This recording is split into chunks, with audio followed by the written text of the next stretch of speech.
আমার ছেলে যেন বাংলাদেশের ঘরে। আজকে বৃষ্টিতে ঘরের মধ্যে আমার চেয়ে করুণ অবস্থা।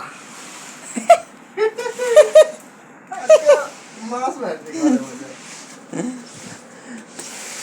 এত জোরে বৃষ্টি হয়েছে, বৃষ্টি হয়ে দেওয়ালের ওই পাশে পানি জমে গেছে, এই পাশে আমাদের একটা ছিদ্র ছিল, ফারাক্কা বাদ ছিল, সেটা আমরা বন্ধ করলাম। এখন বন্ধ করে এখন আর পানি মুছে দেওয়া হচ্ছে, দিয়ে তারপরে এখন পানি চারপাশে বেড়ে গেছে।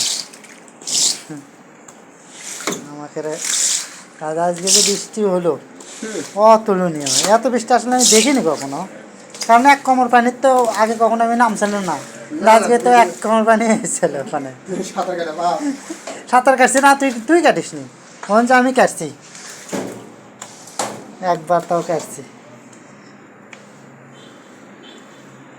আর 500 বৃষ্টি।